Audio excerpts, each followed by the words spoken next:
America నుండి ఇండియాకి డబ్బులు పంపాలంటే ఇప్పటికీ ఆ పాత పద్ధతులేనా? అందుకే వచ్చేసింది మైపర్సు. Download now.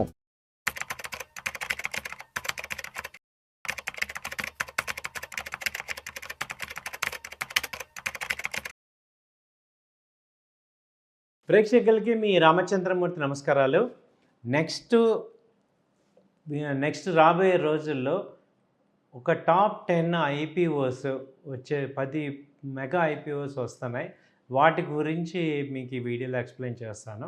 సో వాటిలో ఇన్వెస్ట్ చేసుకుంటే మంచి వెల్త్ అయితే క్రియేట్ అయ్యే ఛాన్స్ ఉంది. చూద్దాం. ఫస్ట్ జియో ఫైనాన్స్ మనందరూ తెలిసిందే, రిలయన్స్ వాళ్ళ బ్యాకప్ ఉన్న కంపెనీ. ఆల్రెడీ ఇది దాదాపు 10 lakh వాల్యుయేషన్ అయితే ఉంది. సో ఇండియాలో leading telecom sector Jio finance. ఇది 5G leader, 500 million plus users ఉన్నారు. అలాగే డిజిటల్ ఎకో సిస్టమ్ ఉంది. So India's biggest ever IPO అయ్యే ఛాన్సెస్ ఉంది. సో రిలయన్స్ తర్వాత వచ్చి మేజర్ వచ్చి నేషనల్ స్టాక్ ఎక్స్చేంజ్ ఎన్ఎస్సి వచ్చి డెరివేటివ్స్ యొక్క లీడరు, మోనోపొలీ లైక్ బిజినెస్ ఉంది స్టాక్ మార్కెట్లో. అలాగే మ్యాసివ్ ప్రాఫిటబిలిటీ అయితే విపరీతమైన ప్రాఫిటబిలిటీ ఉంది. సో ఇది ఎక్స్చేంజ్ వచ్చి వరల్డ్లో one of the largest exchange NSE. తర్వాత వచ్చి ఫోన్పే మనం రెగ్యులర్గా వాడుతుంటాం. యూపీఐ, దీనిలో ఇన్సూరెన్స్ ఉంది, మ్యూచువల్ ఫండ్స్ ఉంది, అలాగే వెల్త్ క్రియేషన్ ఉంది. ఇండియాస్ ఫైనాన్షియల్ టెక్ రెవల్యూషన్ అయితే ఈ కంపెనీ ద్వారా వచ్చింది ఫోన్పే. అందరం కూడా ఇవాళ ఫోన్పే అందరం వాడుతున్నాం కాబట్టి ఇది చాలా రీచ్ ఉంది. గ్లోబల్ ఇండియా పెనిట్రేషన్ రీచ్ బాగుంది. సో ఫోన్పే కూడా ఒక one of the growing IPO అవ్వచ్చు. తర్వాత ఏంటంటే టాటా ప్యాసింజర్ ఎలక్ట్రిక్ మొబిలిటీ. కేవలం ఈవీ సెక్టర్ మొత్తం కలిపి మళ్ళీ టాటా వాళ్ళు ఈవీ సెక్టర్ అంతా కలిపి ఇంకో కంపెనీ కింద తీసుకొస్తున్నారు. దానిలో ఏంటంటే Nexon EV, punch EV, fast growing EV markets, pure play on India's electric vehicles. ఫ్యూచర్లో ఓన్లీ ఎలక్ట్రికల్ వెహికల్స్కి ఇది కంపెనీ తీసుకొస్తున్నారు. తర్వాత ఐదోది వచ్చి హీరో ఫిన్ కార్పొరేషన్.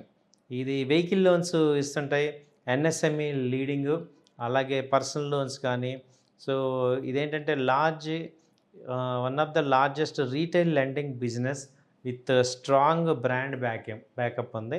సో హీరో ఫైనాన్స్ వాళ్ళు కూడా ఈ ఫైనాన్షియల్ సెక్టర్లోకి వస్తున్నారు కాబట్టి వాళ్ళు కూడా ఐపీఓకి వస్తున్నారు. నెక్స్ట్ ఏంటంటే ఏడోది ఎస్బీఐ మ్యూచువల్ ఫండ్ వచ్చి మిలియన్స్ ఆఫ్ ఇన్వెస్టర్స్ ఇందులో ఉన్నారు. అలాగే trusted by crores of Indians. అలాగే ఇది హ్యూజ్ ఏఎం ఉంది, పెద్ద ఏఎం ఉంది దీనిలో. తర్వాత ట్రస్టెడ్ బ్రాండ్ అంతా కూడా ఇది ఎస్బీఐ మ్యూచువల్ ఫండ్ అందరూ ట్రస్టెడ్. అలాగే ఇన్వెస్ట్మెంట్ వచ్చి గ్రోయింగ్ మ్యూచువల్ ఫండ్ అందరూ కూడా యాక్టివ్గా పార్టిసిపేట్ చేస్తున్నారు కాబట్టి ఇది ఒక మంచి ఐపీఓ అయ్యే ఛాన్స్ ఉంది. ఆ తర్వాత ఫ్లిప్కార్ట్ వచ్చి మార్కెట్ వచ్చి మిలియన్స్ ఆఫ్ ప్రోడక్ట్స్, అలాగే అక్రాస్ కేటగిరీస్ ఉన్నాయి. అలాగే లాజిస్టిక్స్, స్ట్రాంగ్ సప్లై చైన్ ఉంది. అలాగే డిజిటల్ కామర్స్, డిజిటల్ కామర్స్ ఉంది. అలాగే very potential, India's biggest consumer on internet లిస్టింగ్స్లో అయితే మంచి ఉంది ఫ్లిప్కార్ట్. అందరూ కూడా ఒక రకంగా మోనోపోలీ లాగా ఉంది కంపెనీ. ఆ తర్వాత వచ్చి బోట్ వచ్చి ఇది కన్జ్యూమర్ ఎలక్ట్రానిక్స్ ఇది. So audio, India's leading audio ఉంది. అలాగే వేరబుల్స్ వచ్చి స్ట్రాంగ్ ప్రెజెన్స్ ఇన్ స్మార్ట్ వేరబుల్స్లో ఉంది. అలాగే యూత్ బ్రాండ్ జంజీ బ్యాచ్ అంతా కూడా ఈ బోట్ మీద ఎక్కువ ఉంది. అలాగే strong brand, high margins, global expansion chances ఉన్నాయి. ఆ తర్వాత పైన్ ల్యాబ్స్ అనే కంపెనీ ఉంది. ఇది మర్చెంట్ పేమెంట్స్ అంతా కూడా దీనిలో జరుగుతుంది ఎక్కువ. POS plus payments, leader in merchant payment solutions. అలాగే ఫిన్టెక్ ఇన్ఫ్రాస్ట్రక్చర్ కూడా దీనికి ఉంది. అలాగే స్ట్రాంగ్ గ్రోత్, అలాగే benefit of India's digital payment రెజల్యూషన్లో బెనిఫిట్ ఉంది. 10th వచ్చి రోజర్ పే వచ్చి బిజినెస్ పేమెంట్స్ అన్నీ కూడా దీనిలోనే ఇప్పుడు జరుగుతున్నాయి. అలాగే ఎండ్ సొల్యూషన్స్ ఫర్ బిజినెస్ ఇస్తున్నాడు. వైడ్ ఎకో సిస్టమ్ ఉంది, పేమెంట్, బ్యాంకింగ్, లెండింగ్, ఫైనాన్స్.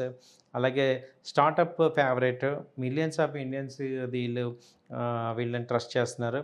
అలాగే స్ట్రాంగ్ మార్కెట్ ఉంది. అలాగే స్కేలబిలిటీ మోడల్స్ ఇవన్నీ ఉన్నాయి. కాబట్టి టాప్ 10 కంపెనీస్ మాత్రం ఇండియన్ పీపుల్ యొక్క వెల్త్ క్రియేషన్కి ఛాన్సెస్ ఉన్నాయి. సో మంచి కంపెనీస్ ఇవన్నీ ఐపీఓ వస్తున్నాయి కాబట్టి మినీ స్ట్రాంగ్ కంపెనీస్ అన్నీ కూడా వస్తున్నాయి. లైక్ జియో ఫైనాన్షియల్, అలాగే national stock exchange, PhonePe, Tata passenger electrical vehicle, hero finance corporation, SBI mutual fund, అలాగే ఫ్లిప్కార్ట్, అలాగే boat, fine lab, Roger pay. So వీటిల్లో కొన్నన్నా కూడా మనం ఇన్వెస్ట్మెంట్ చేసుకుంటే మంచి వెల్త్ క్రియేట్ అవుతుంది. థ్యాంక్ యూ అండి. నమస్తే.